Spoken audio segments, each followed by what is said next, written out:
Shalom Bapak Ibu yang kukasihi di dalam Tuhan. Kami menyambut Bapak Ibu sekalian untuk beribadah bersama dengan kami GBA New Heart.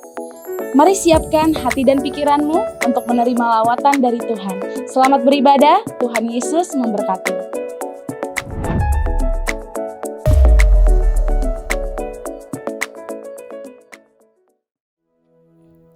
Shalom Bapak Ibu jemaat Tuhan dimanapun kita berada.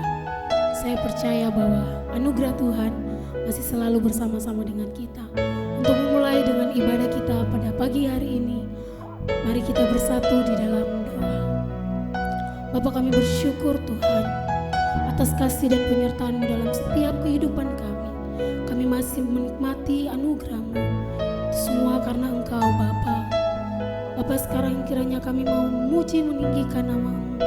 Kami mau menyembah Engkau Tuhan. Pimpin setiap kami Bapa. Biarlah apa yang kami berikan dari hati kami dapat Engkau terima. Terima kasih Tuhan. Kau pimpin ibadah kami dari awal, pertengahan hingga pada akhirnya. Semua terjadi menurut kehendak-Mu.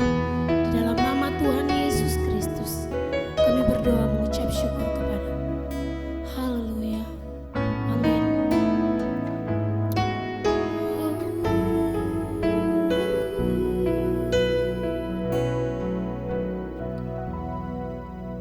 Satu hal yang ku rindu, berdiam di dalam rumah-Mu. Satu hal yang ku pinta, menikmati bait-Mu Tuhan. Satu hal yang ku rindu, berdiam di dalam rumah-Mu. Satu hal yang ku pinta, menikmati bait-Mu Tuhan. Lebih baik satu hari di pelataran-Mu daripada 1000 hari di tempat lain.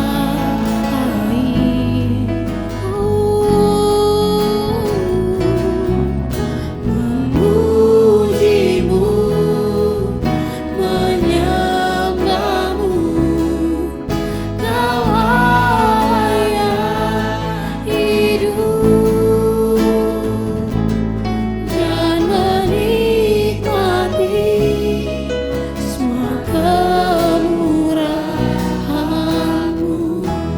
Inilah kerinduan kami Tuhan, berdiam dalam bait-Mu. Jemaat Tuhan dengan iman katakan, satu hal yang ku rindu, berdiam di dalam rumah-Mu. Satu hal yang ku pinta, menikmati bait-Mu Tuhan. Lebih baik satu hari di pelataran-Mu daripada 1000 hari di tempat lain. Memuji-Mu Tuhan, memuji-Mu, menyembah-Mu, Kau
satu-satunya yang kami andalkan, yang kami percaya.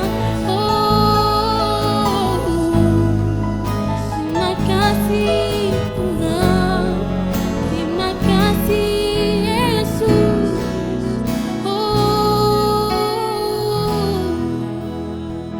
Oh, lebih dalam lagi kami merindukan Engkau. Haleluya. Terima kasih Tuhan.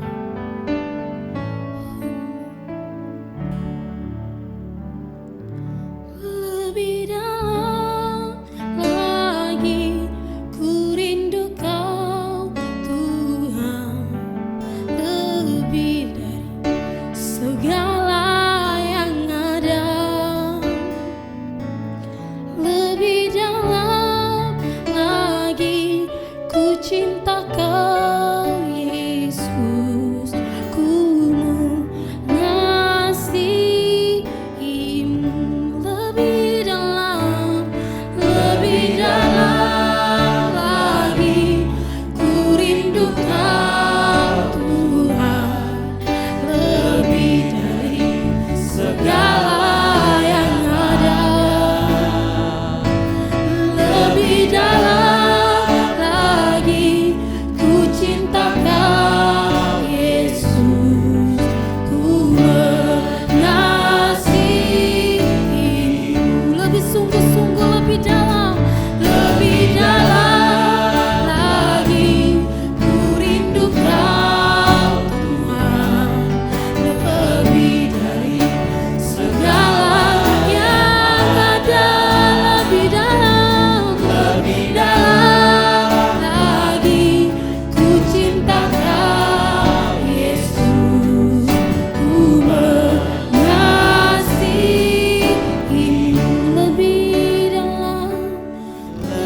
dalam lagi ku rindu Kau Tuhan, lebih dari segala yang ada.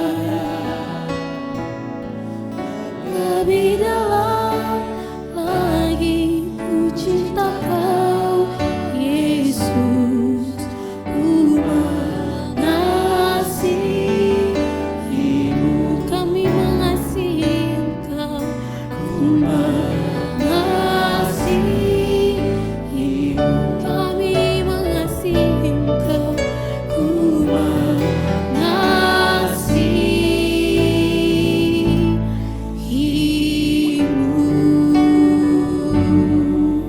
Terima kasih Tuhan, terima kasih Yesus. Haleluya Yesus. Haleluya. Amin. Mari jemaat Tuhan, kita bersatu di dalam doa untuk memberikan persembahan kita. Bapa di surga, kami mengucap syukur Tuhan buat pemeliharaan-Mu dalam setiap kehidupan kami. Tiba saatnya Tuhan, kami akan memberi dari setiap kepunyaan kami. Biarlah setiap persembahan kami menjadi dupa yang berbau harum di hadapan Engkau. Berkati setiap kami Bapa yang mau memberi dari kekurangan, memberi dari kelebihan Tuhan. Untuk memberkati pekerjaan-Mu di mana saja Tuhan. Engkau memberkati setiap kami. Di dalam nama Yesus Kristus kami berdoa. Amin. Selamat memberi, Tuhan Yesus memberkati.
Terima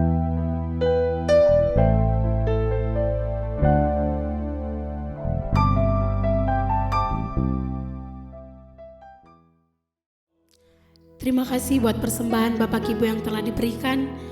Tiba saatnya kami akan mendengarkan kebenaran firman Tuhan. Siapkanlah hati Bapak Ibu untuk kami menyembah Tuhan dalam roh dan kebenaran. Sebab apapun yang terjadi dalam setiap kehidupan kami, saat ini kami percaya hanya Tuhanlah yang dapat kami andalkan di dalam kehidupan kami. Apapun yang terjadi di dalam hidupku ini, tak pernah ku ragukan kasih-Mu Tuhan. Lewat gunung yang tinggi, dalam lembah yang curam, tak pernah ku ragukan janji-Mu Tuhan. Kau berfirman dan sembuhkanku, Kau bersabda dan selamatkanku. Tiada yang mustahil bagimu, Yesus, ku percaya padamu. Kami percaya kepadamu Tuhan. Setiap kali Engkau berfirman, selalu Engkau menyembuhkan kami, menyembuhkan iman kami, menyembuhkan setiap penyakit kami. Apapun yang terjadi di dalam hidupku ini, tak pernah ku ragukan kasih-Mu Tuhan. Lewat gunung yang tinggi, dalam lembah yang curam, tak pernah ku ragukan janji-Mu Tuhan. Kau berfirman dan sembuhkanku, Kau bersabda dan selamatkanku.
Mari kita berdoa. Bapa, kami mengucap syukur untuk siang hari ini. Terima kasih Tuhan untuk kehidupan, kesehatan, kekuatan yang Kau berikan buat kami semua Tuhan. Terima kasih untuk berkat-berkat-Mu yang telah kami terima sepanjang hidup kami. Kami mengucap syukur Tuhan Yesus, kami masih beroleh kesempatan untuk beribadah bersama dengan saudara-saudara seiman kami. Kami telah memuji dan membesarkan nama-Mu Tuhan Yesus. Dan kini saatnya kami mau mendengarkan firman-Mu. Berfirmanlah kepada setiap kami. Allah Roh Kudus, urapi hamba-Mu, urapi setiap umat-Mu dimanapun mereka berada saat ini. Biarlah firman-Mu Tuhan Yesus dapat benar-benar tertanam di dalam hati kami, menguatkan iman percaya kami semakin teguh di dalam Tuhan, dan kami semakin bijaksana dalam menjalani hari-hari kami. Terima kasih Tuhan Yesus, dalam nama Yesus kami siap untuk mendengarkan firman-Mu. Haleluya. Amin. Shalom Bapak Ibu Saudara terkasih dalam Tuhan, salam sejahtera bagi kita semua. Saya bersyukur bahwa hari ini masih diberikan kesempatan untuk boleh menyampaikan firman Tuhan. Dan minggu lalu kita telah selesai membahas tentang buah roh. Jadi ada 9 buah roh yang telah dibahas. Dan Bapak Ibu Saudara boleh melihat kembali video-videonya ya. Di waktu-waktu yang akan datang karena semuanya ada di YouTube GBI New Heart. Dan hari ini saya akan menyampaikan sebuah firman Tuhan yang saya beri judul Hidup Adalah Kesempatan. Nah, ketika saudara mendengar hidup adalah kesempatan, pasti yang terlintas pertama adalah sebuah lagu ya kan, sebuah lagu yang sudah sangat familiar di telinga Bapak Ibu Saudara semua. Ya benar, lagu Hidup Ini Adalah Kesempatan. Lagunya seperti ini Bapak Ibu. Hidup ini adalah kesempatan. Hidup ini untuk melayani Tuhan. Dan seterusnya ya. Saya tidak akan menyanyikan sampai habis gitu lagu ini ya. Jadi boleh dinyanyiin sendiri nanti ya di rumah masing-masing. Nah, bicara tentang hidup ini adalah kesempatan untuk melayani Tuhan. Lagu tersebut mengatakan demikian. Nah, oleh sebab itu Bapak Ibu Saudara, saya pun akan menyampaikan bahwa poin yang pertama adalah hidup ini adalah kesempatan untuk melayani Tuhan dan melakukan pekerjaannya. Karena sangat benar Bapak Ibu Saudara bahwa Tuhan menciptakan kita hidup di dunia ini untuk sebuah tujuan. Iya kan? Jadi salah satu tujuannya adalah supaya kita bisa melayani Dia. Sebab apa Bapak Ibu Saudara? Sebab Tuhan Yesus ketika Dia berada di muka bumi ini, ketika Dia hidup menjadi sama seperti manusia, selama Dia ada di bumi, yang Dia lakukan adalah melayani dan bukan dilayani. Kita sama-sama melihat ayatnya di dalam Matius 20 ayat 26 sampai dengan 28. Matius 20 ayat 26 sampai dengan 28, demikianlah firman Tuhan. Tidaklah demikian di antara kamu. Barang siapa ingin menjadi besar di antara kamu, hendaklah ia menjadi pelayanmu. Dan barang siapa ingin menjadi terkemuka di antara kamu, hendaklah ia menjadi hambamu. Sama seperti anak manusia datang bukan untuk dilayani, melainkan untuk melayani dan untuk memberikan nyawanya menjadi tebusan bagi banyak orang. Nah Bapak Ibu Saudara, dari ayat-ayat tersebut kita dapat melihat bahwa Tuhan Yesus saja yang adalah Raja di atas segala raja, Dia datang untuk melayani dan bukan untuk dilayani. Lalu siapa kita sehingga sebagai manusia biasa kita tidak mau melayani selama kita hidup di dunia ini? Karena ada banyak orang-orang yang percaya kepada Tuhan, pola hidup mereka sehari-hari mereka hanya mau dilayani, mereka belagak seperti bos, mereka belagak karena mereka merasa diri mereka lebih kaya dari yang lain sehingga yang lebih kurang dari mereka atau lebih miskin di mata mereka, mereka suruh-suruh semaunya mereka, saudara.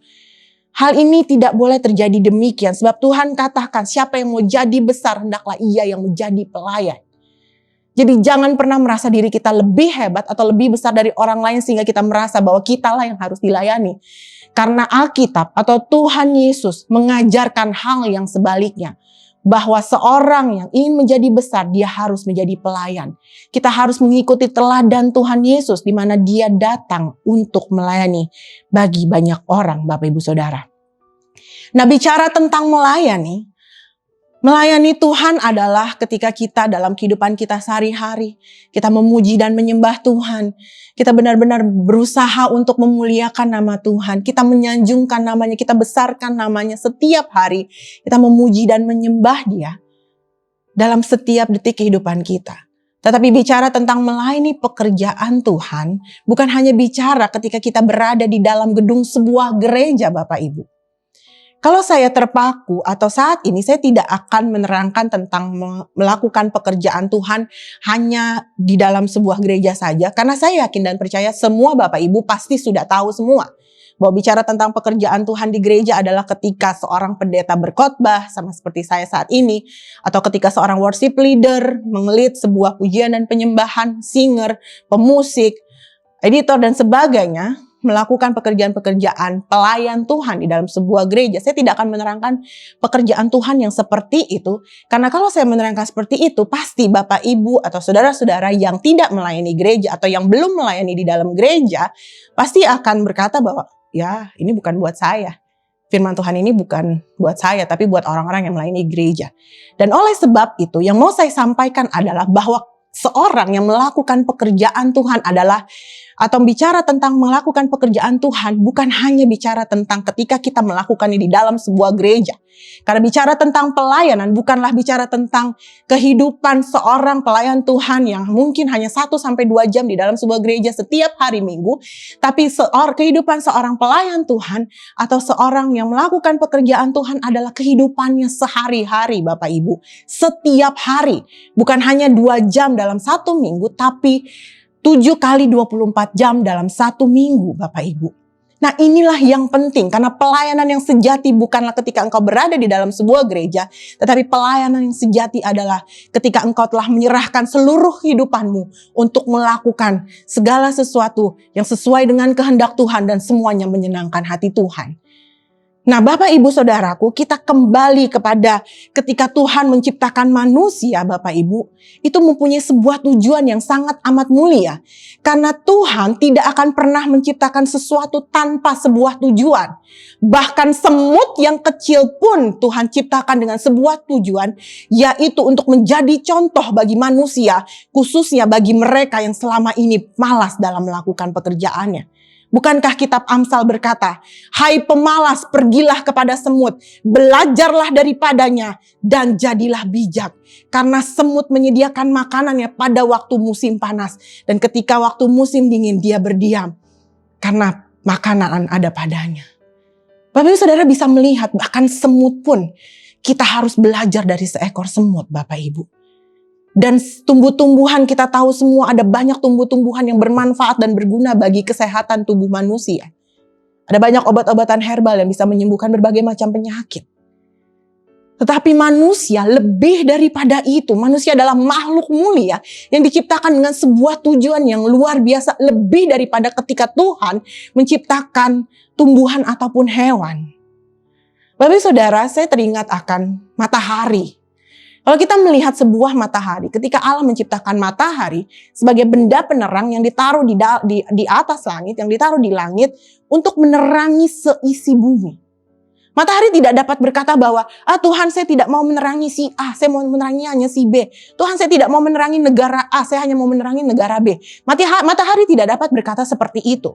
Karena apa? Karena dia diciptakan untuk menjadi alat penerang, untuk menjadi penerang yang menerangi seluruh muka bumi. Demikian pula kita manusia, kalau kita menyadari bahwa kita ada pelayan Tuhan, kita pengerja Tuhan, kita harus melakukan pekerjaan-pekerjaan Tuhan, berarti kita harus menjadi alat Tuhan apapun yang Tuhan percayakan pada kita, Bapak Ibu. Kita tidak bisa membantahnya bahwa Tuhan saya nggak mau menjadi A, Tuhan saya maunya menjadi B. Kita tidak bisa menjadi seperti itu, saudara. Nah, tadi saya sudah katakan bahwa saya tidak akan mengatakan atau menerangkan tentang pekerjaan di dalam sebuah gereja. Tapi saya mau kita fokus sama-sama dalam sebuah ayat di mana kita semua sebagai anak-anak Tuhan, sebagai orang percaya, kita harus melakukannya dalam kehidupan kita sehari-hari, yaitu menjadi terang. Sebagaimana matahari dia dapat menerangi seluruh isi bumi, maka kita pun yang adalah anak-anak Tuhan, kita harus dapat menjadi terang. Karena ketika engkau menjadi terang, berarti engkau sedang melakukan pekerjaan yang Tuhan percayakan kepadamu.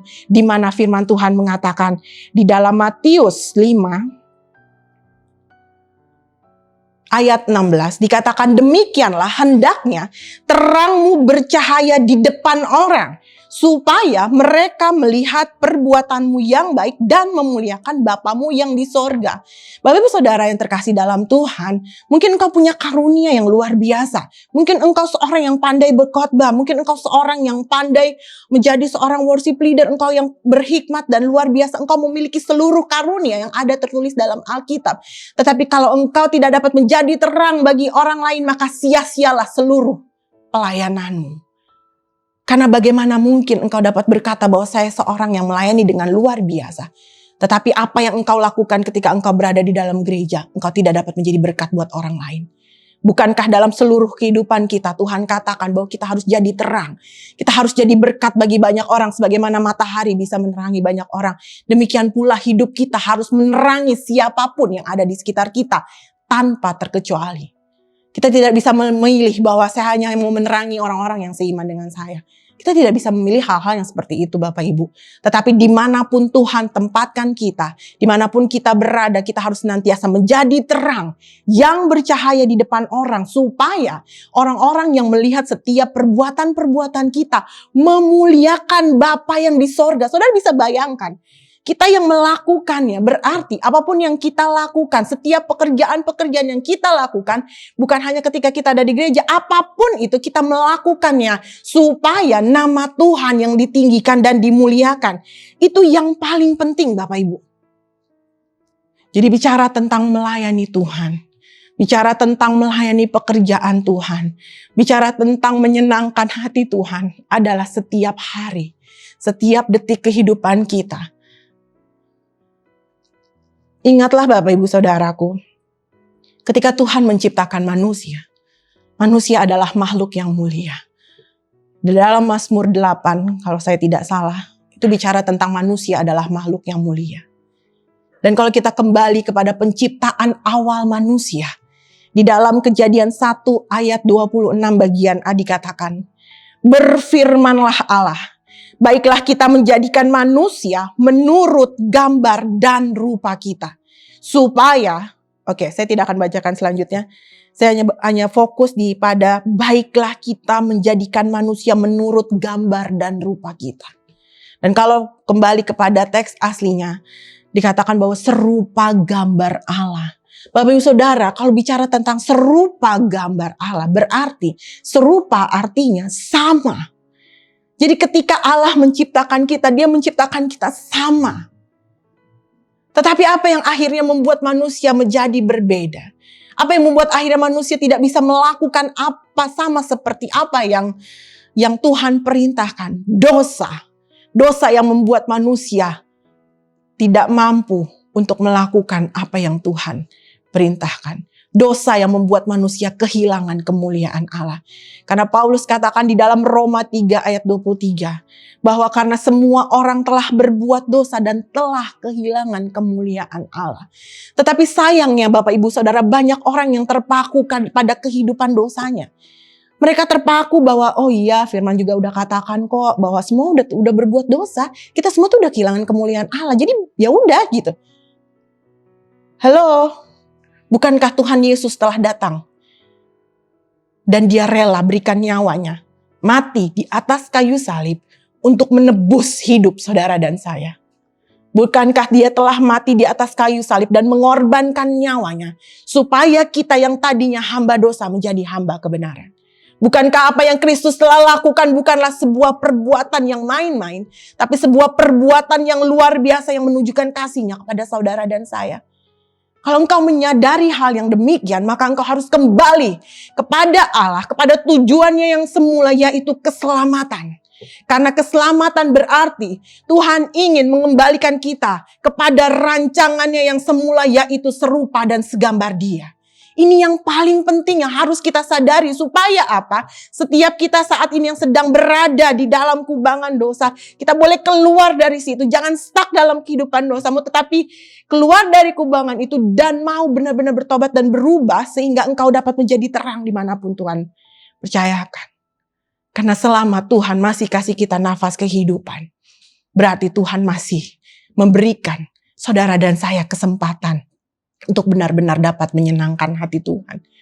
Untuk dapat benar-benar memuliakan nama Tuhan. Lewat setiap perbuatan-perbuatan yang kita lakukan.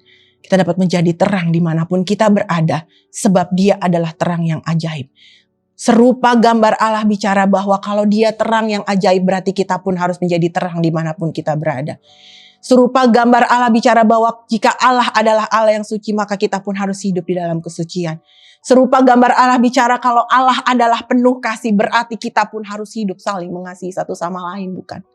Bahwa kita harus menebarkan kasih Tuhan, bukannya menebarkan kebencian dimanapun kita berada, atau kepada siapapun orang-orang yang kita temui. Sudah banyak kebencian yang ada di dunia ini. Karena itu, sebagai orang yang percaya Tuhan, ayo kita sama-sama melakukan apa yang Tuhan mau. Jangan tunggu gereja membukakan pintumu untuk engkau dapat melayani di dalamnya. Tetapi saat ini engkau dapat melayani Tuhan. Engkau dapat melakukan pekerjaan Tuhan dengan apapun yang telah engkau miliki di dalam tanganmu saat ini. Apapun yang telah Tuhan percayakan kepadamu. Apapun karunia dan talenta yang engkau telah miliki. Engkau bisa melayani Tuhan melalui sosial mediamu. Engkau bisa menyanyikan lagu-lagu pujian lewat yang akan engkau posting di Instagrammu, mungkin di YouTube atau bahkan di TikTok, di mana di sosial media. Kau bisa men-share firman Tuhan, atau ketika Tuhan memberikan engkau hikmat dan kata-kata yang bijak, engkau dapat mengetiknya mungkin di Twitter atau di sosial media manapun. Kau bisa menjadi berkat bagi banyak orang, kau bisa jadi terang bagi banyak orang, dan itu semua bisa engkau lakukan di rumahmu sendiri. Kau tidak perlu teriak-teriak di lapangan pakai toa, lalu katakan hal-hal yang mungkin bisa membuat orang menangkap engkau gitu. Gak perlu hal yang seperti itu. Mulailah dari hal yang paling sederhana.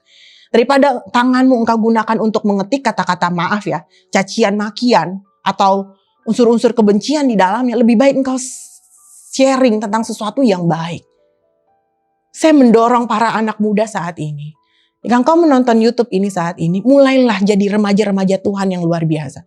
Saya pernah melihat di sosial media ada beberapa anak muda yang mulai men-share tentang kebaikan Tuhan, yang mulai menceritakan tentang Tuhan, yang mulai menceritakan tentang firman Tuhan. Mungkin mereka bukan seorang pendeta, mereka hanya remaja-remaja yang telah dipakai Tuhan. Dan saya percaya saat ini pun ada banyak remaja-remaja Tuhan yang akan dipakai Tuhan untuk menceritakan kebaikan-kebaikan Tuhan. Karena kalau bukan kita yang menceritakannya, siapa yang akan menceritakannya? Dan kalau bukan kita yang mau berusaha supaya setiap orang mengenal Tuhan dan kasih-Nya, siapa lagi? Karena firman Tuhan katakan bahwa Tuhan tidak akan datang jika Injil belum diberitakan ke seluruh bangsa. Dan inilah yang menjadi tugas kita. Kembali saya ingatkan kepada Bapak, Ibu, Saudara semua. Jadi seorang pelayan Tuhan bukanlah mereka yang berada di dalam sebuah mimbar. Bukanlah seperti saya atau siapapun yang berdiri di mimbar.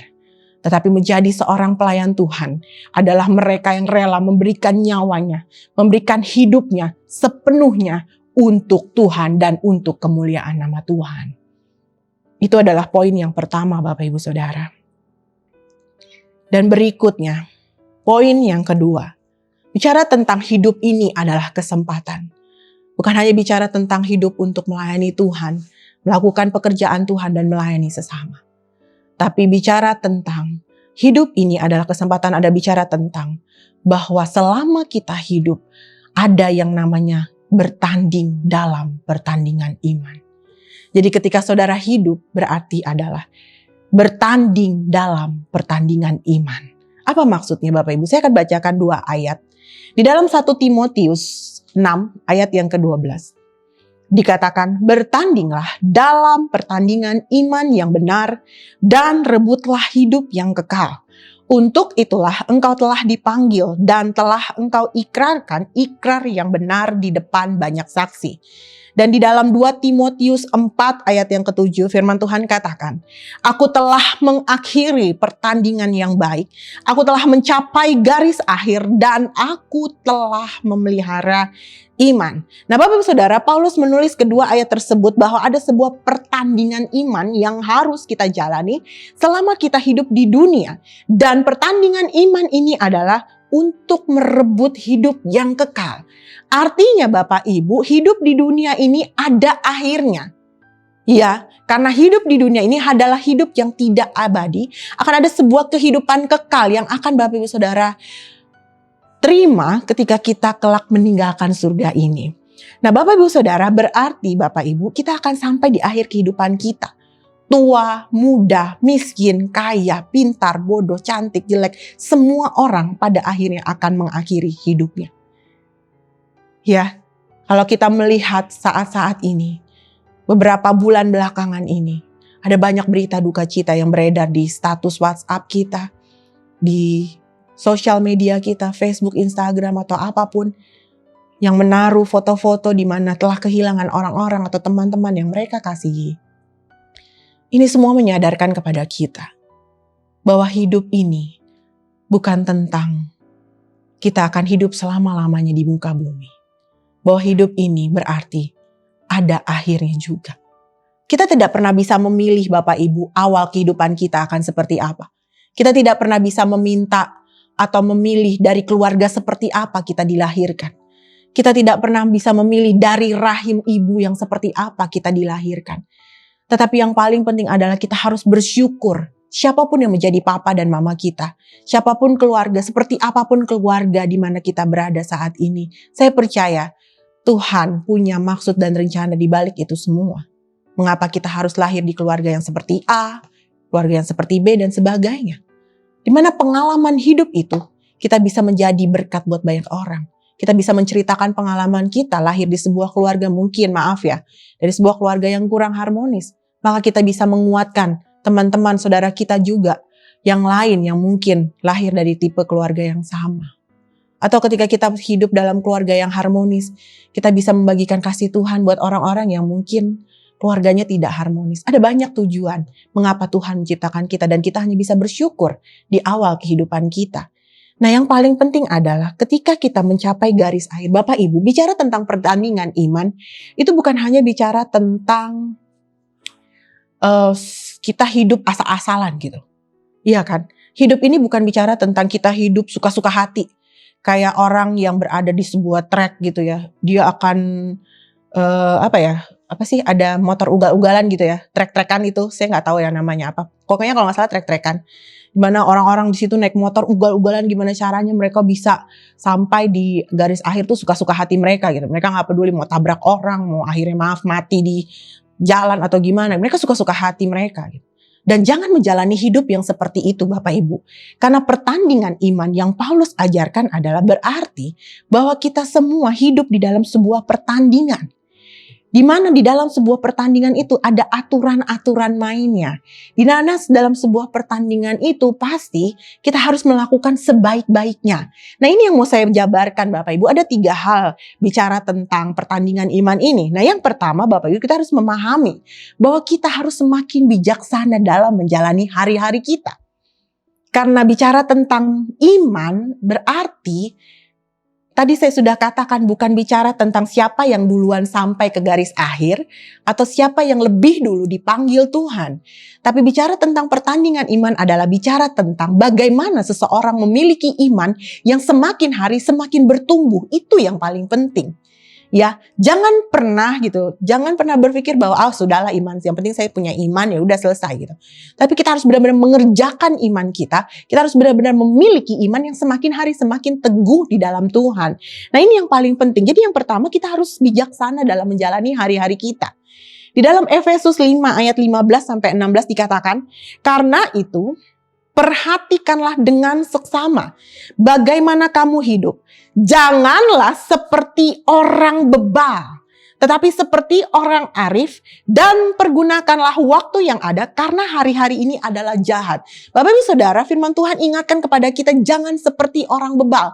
Orang bebal adalah orang yang tidak bisa lagi ditegur. Orang bebal adalah orang yang hidup sesuka-suka hatinya dan tidak mau tahu akan omongan orang lain. Tetapi kita harus semakin bijaksana. Ada lagunya kan? Ajar kami Tuhan menghitung hari-hari agar kami beroleh hati bijaksana. Itu digubah dari ayat Mazmur 90 ayat 12 Bapak Ibu. Nah kembali lagi, yang kedua berarti, yang pertama tadi, kita harus semakin bijaksana dalam menjalani hari-hari kita. Kita harus pergunakan waktu yang ada sebaik-baiknya. Karena kita tidak pernah tahu kapan waktu kita di dunia ini akan berakhir. Dan yang kedua, kita harus tahu bahwa dalam pertandingan iman ada aturan-aturan yang berlaku Bapak Ibu. Sama seperti kita berada dalam sebuah perlombaan. Ada aturan-aturannya. Seorang pelari mungkin tidak boleh membawa tas yang berat ketika dia sedang berlari. Atau mungkin seorang petinju dia tidak boleh pakai baju zirah gitu ya ketika dia sedang bertinju. Ada aturan-aturan mainnya Bapak Ibu. Nah demikian pula pertandingan iman. Nah aturan-aturan itu semuanya tertulis di dalam Alkitab. Semuanya. Karena Alkitab berisikan firman Tuhan, berisikan tentang perkataan Tuhan, aturan-aturan yang harus kita taati, yang harus kita ikuti, yang harus kita jalani selama kita hidup di dunia. Dan ada larangan-larangan yang harus kita jauhi. Nah inilah yang paling penting. Jadi selama kita hidup dalam sebuah pertandingan yang ada aturannya. Nah kalau saudaraku gak mau hidup dengan aturan, saudara hidup di dalam goa. Hidup sendirian di sana, hidup suka-suka hati. Gak usah bersosialisasi, gak ada aturannya. Bahkan hidup di hutan pun ada aturannya ya kan. Kita manusia datang ke hutan yang isinya binatang-binatang buas. Lalu kita hidup suka-suka hati kita teriak-teriak, kita potong pohon, kita dan sebagainya. Yang ada kita diserang sama binatang di situ. Yang ada kita diserang sama raja hutannya gitu. Raja hutannya tuh singa kalau nggak salah ya. Iya kan gitu. Jadi ada aturan main dalam hidup ini. Apalagi para remaja, jangan engkau merasa bahwa mumpung masih muda hidup sesuka-suka hati. Jangan salah. Saat ini banyak remaja-remaja juga yang dipanggil Tuhan. Jadi jangan pernah berpikir mumpung masih muda aku hidup semau-mauku. Nanti udah tua baru aku bertobat. Kalau engkau sampai tua. Kalau mungkin masih muda engkau sudah dipanggil Tuhan. Apa yang akan terjadi? Jadi mulai saat ini pergunakanlah waktu yang ada. Jangan hidup lagi sama seperti dunia. Tapi ikutilah aturan-aturan yang ada di dalam Alkitab. Bukan aturan-aturan yang ada di sosial mediamu. Ikutilah apa kata Tuhan. Jangan ikuti apa kata orang yang di luar Tuhan. Itu yang paling penting. Itu adalah poin yang kedua Bapak Ibu. Bicara tentang pertandingan iman ya. Dan yang terakhir yang ketiga. Bicara tentang pertandingan iman berarti kita harus melatih diri kita setiap hari. Ini penting Bapak Ibu. Karena seorang atlet dia pasti harus melatih dirinya setiap hari. Seorang atlet lari pasti dia harus latihan lari setiap hari. Mungkin lari cepat, mungkin hari ini dia 5 menit lari. Baru sampai garis finish, besoknya latihan lagi. Bisa 4 menit 30 detik dan seterusnya sampai dia mencapai waktu yang terbaik yang bisa dia capai. Demikian pula hidup kita Bapak Ibu Saudara. Ayat yang terakhir akan saya bagikan kepada kita semua. Di dalam 1 Korintus 9 ayat 25 sampai 27 ada 3 ayat. Paulus katakan tiap-tiap orang yang turut mengambil bagian dalam pertandingan menguasai dirinya dalam segala hal. Mereka berbuat demikian untuk memperoleh suatu mahkota yang fana. Tetapi kita untuk memperoleh suatu mahkota yang abadi. Sebab itu aku tidak berlari tanpa tujuan dan aku bukan petinju yang sembarangan memukul. Tetapi aku melatih tubuhku dan menguasainya seluruhnya supaya sesudah memberitakan Injil kepada orang lain, jangan aku sendiri ditolak.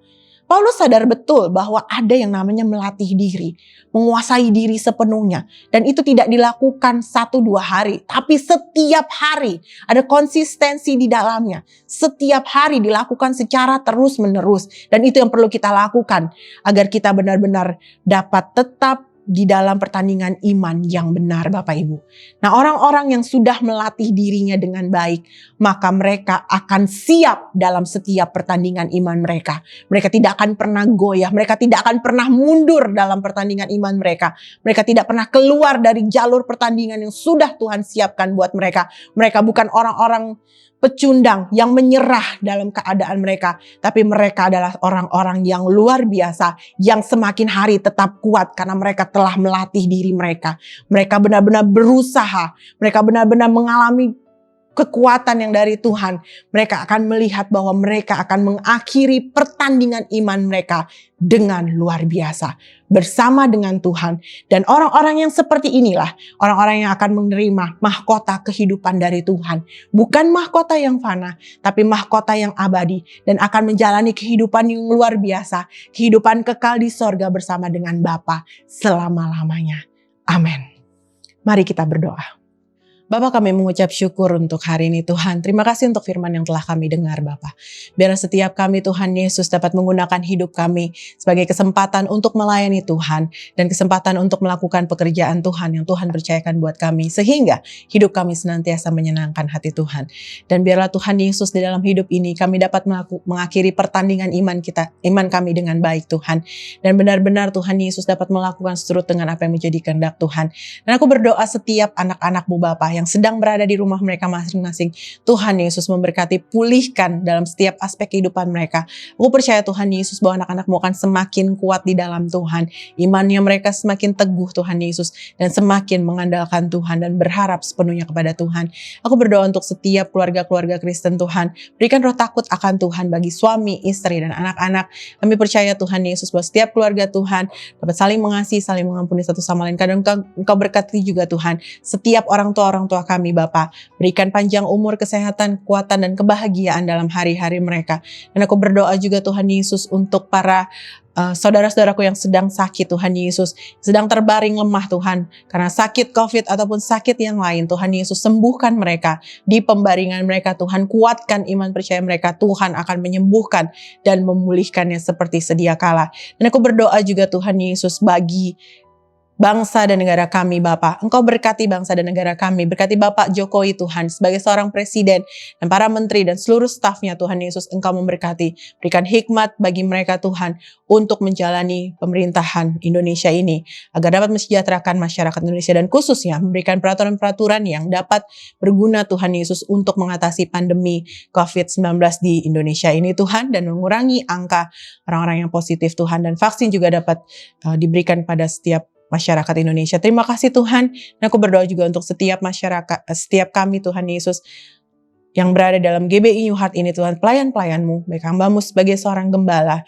maupun wakil gembala dan seluruh pengerja. Tuhan Yesus memberkati. Biarlah Tuhan apa yang kami lakukan semuanya untuk menyenangkan hati-Mu, benar-benar menunjukkan bahwa Tuhan ada di dalam kami dan kami mau melakukannya. Segala karunia dan talenta yang ada pada kami untuk memuliakan nama Tuhan. Terima kasih Tuhan Yesus. Diserahkan GBI New Heart ke dalam tangan-Mu, dan aku percaya setiap jerih lelah anak-anak-Mu tidak pernah sia-sia di dalam Tuhan.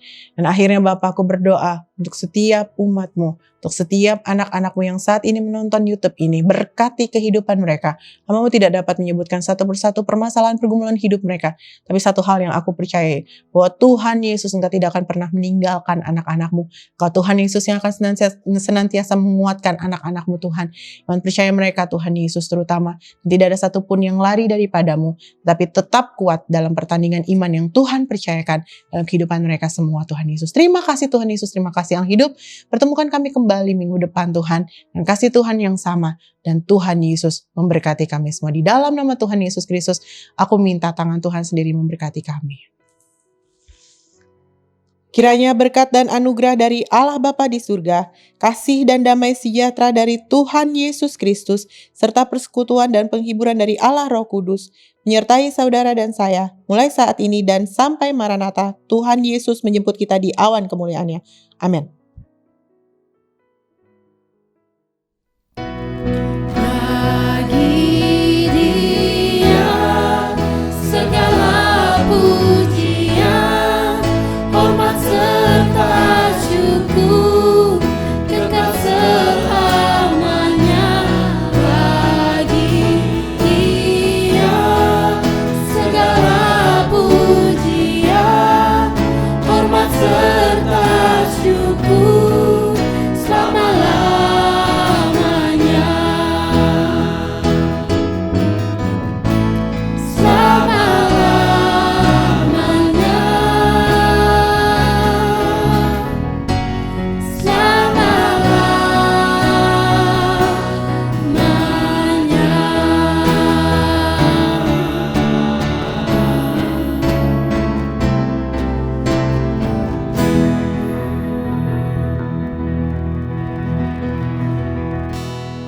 ibadah kita telah selesai.